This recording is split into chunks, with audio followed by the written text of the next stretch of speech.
салом бинандагони азиз, ман шеърдӯсти сафар ҳоло доир ба пайдоиши нақлиёт бароятон маълумот медиҳам. То ихтирои чарх инсон боро бар дӯш ниҳода пиёда роҳ мепаймуд. баъдтар барои кашонидани бори вазнин дар хушкӣ аз ғалачӯбу фишанг истифода мекарданд. тадриҷан одамон боро бар дӯши ҳайвонот мекашидагӣ шуданд. тақрибан 5000 сол муқаддам дар Бобулистон аробаи чархдор сохта шуд. 1500 сол муқаддам киштисозӣ равнақ ёфта сайёҳон ба сафарҳои дур баромаданд. одамон аз қадим борҳои вазнинро дар пушти шутурҳо мекашонданд. шутурҳо бе обу ғизо дар зери офтоби тафсон масофаи бузургеро тай мекарданд. аз ин сабаб онҳоро киштии биёбон меноманд. одамон 4500 сол муқаддам шутурро ром намуда то ҳол дар ҳамлу нақл истифода мебаранд.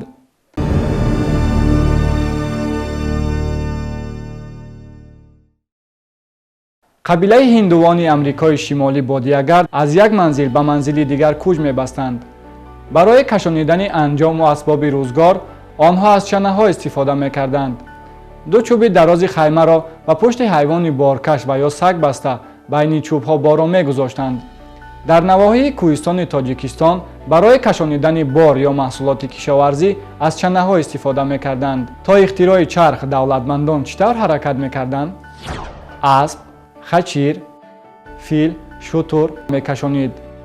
чархҳои аввалин 3500 сол то милод дар Бобулистони қадим ихтироъ шудаанд.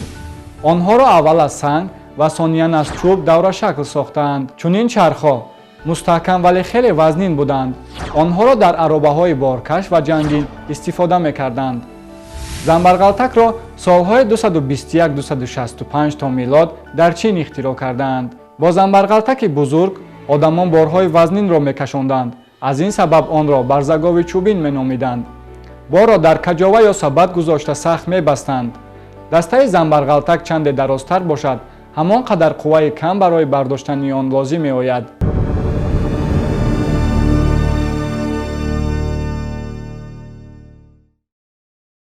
бинандагони азиз, ин буд якчанд маълумот доир ба пайдоиши нақлиёт.